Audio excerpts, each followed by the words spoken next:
لمن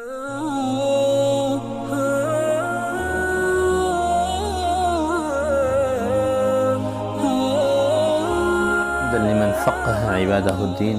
وصلاة وسلام على من هدى الخلق إلى التوحيد واليقين وعلى آله وصحبه أجمعين. أما بعد، شرح القواعد الفقہیہ کا 10واں سبق ہے، اور اس سبق میں ہم لوگ پڑھیں گے فقہی قواعد کا 9واں مجموعہ. اس کے اندر اس کا عنوان ہے اعمال الکلام، کہ کسی بھی کلام کو، بات کو عمل کرانا، اس کو کسی اچھی چیز پر محمول کرنا، یہ ہی قابل ترجیح ہوتا ہے. اور اس کے اندر بھی 2 قاعدے ہیں حسب معمول. پہلا قاعدہ ہے اعمال الکلام اولا من اہمالہ،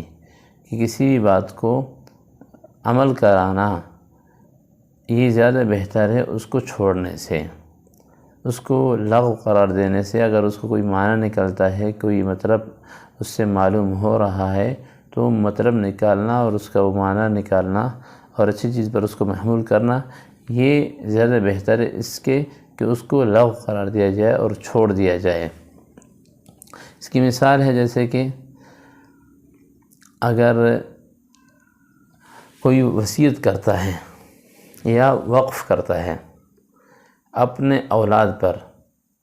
اپنے اولاد کے نام پر، تو اس میں اس کے جو صلبی اولاد ہے، اصل جو اس کے اولاد ہے جن کے اوپر لفظ اولاد کا اطلاق ہوتا ہے، تو وہی مراد ہوتے ہیں، فقط صرف وہی مراد ہوتے ہیں. لیکن یہ اس وقت ہے جب کہ اس کی اولاد موجود ہو، صلبی اولاد موجود ہو، نسبی اولاد موجود ہو. اگر نسبی اولاد موجود ہے ہی نہیں اصل سے، تو اس صورت میں چونکہ حقیقت میں کے اوپر اس کو محمول نہیں کیا جا سکتا، تو اس میں پھر مجازاً مراد لیں گے کہ اس کی اولاد کی اولاد. اگر اس کی اولاد کی اولاد ہے، بیٹوں کی اولاد ہے یا بیٹیوں کی اولاد ہے، یعنی اس کے اولاد کی اولاد اگر ہے، تو وہی پھر ہم مراد لیں کہ اس نے کہا تھا کہ یہ میری زمین وقف ہے ان کے لیے. اس کا مطلب یہ ہے کہ یہ اس کی اولاد تو ہے ہی نہیں، اس کی جو اولاد کی اولاد ہے، جو پوتے ہوتے ہیں، اس کے لیے انہوں نے وصیت کی ہے، لیکن لفظ اولاد کا استعمال کیا ہے. کیوں؟ لأن اعمال الکلام اولا من اہمالہ، کسی بھی شخص کی بات کو صحیح چیز پہ محمول کرنا جتنا ہو سکے یہ زیادہ بہتر ہے اس کے کہ اس کی بات کو لغو قرار دی جائے. اور اس سے بھی کچھ چیزیں مستثنیٰ ہے، جیسے کہ اگر کوئی کہتا ہے کہ میں نے اپنی بیٹی کی آپ سے شادی کرا دی،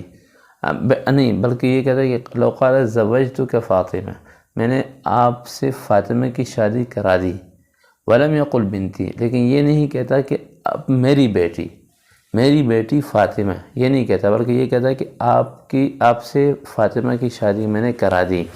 تو یہ نکاح درست نہیں ہے. کیوں؟ لکثرت الفواتم، اس لیے کہ فاطمہ نام کی تو بہت ساری عورتیں، بہت ساری لڑکیاں ہوتی ہیں. جب تک یہ شخص یہ نہیں کہتا کہ میری بیٹی فاطمہ، تو اس وقت تک وہ نکاح درست نہیں ہے.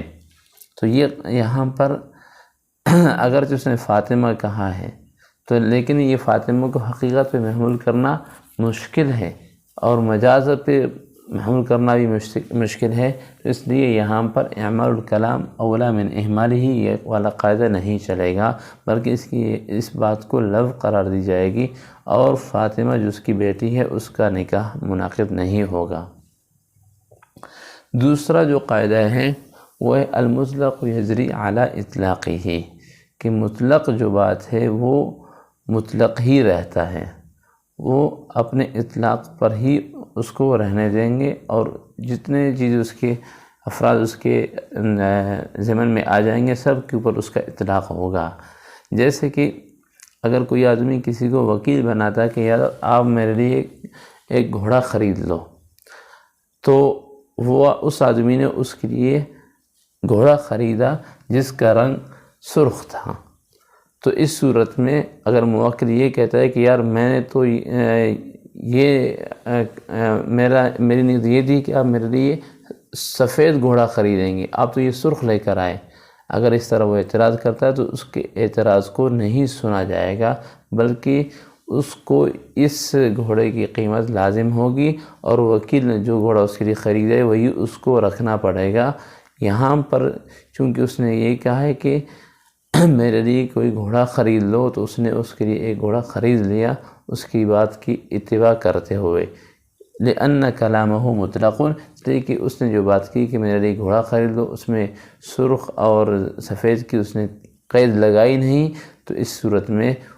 کوئی بھی جو بھی گھوڑا اس کے لیے وہ خریدے گا وہ اس کو قبول کرنا پڑے گا، نخرے وخرے اس کے یہاں پر نہیں چلیں گے، لأن المطلق یجری علی اطلاقہ، اس قاعدے کے روشنی میں۔ اور دوسری بات یہ ہے کہ اس میں بھی کچھ مستثنیات ہیں، جیسے کہ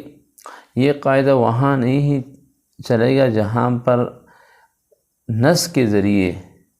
کسی چیز کو مقید کیا جائے، چاہے وہ قید جو ہے نا صفت کی ہو یا حال کی ہو یا اضافت کی ہو یا مفعول کی ہو یا نہیں کی ہو، یا کوئی شرط اس کے ساتھ لگائی دی جائے یا اس سے بعض چیزوں کو مستثنیٰ کیا جائے، تو ان تمام قیود کی صورت میں یہ قاعدہ نہیں چلے گا۔ اسی مثال کو آپ لے لیں کہ اس مثال کے اندر اگر وہ کہتا ہے کہ میرے لیے آپ سفید گھوڑا خرید کے لاؤ، اس کو وکیل بنا دیتا ہے، اب وکیل جا کے اگر اس کے لیے سرخ گھوڑا خرید کے لاتا ہے تو اس صورت میں وکیل ذمہ دار ہے اور اس کے اوپر ضمان آئے گا، اور وہی اس کا جو ہے نا اس کا ہی مواخذہ ہوگا۔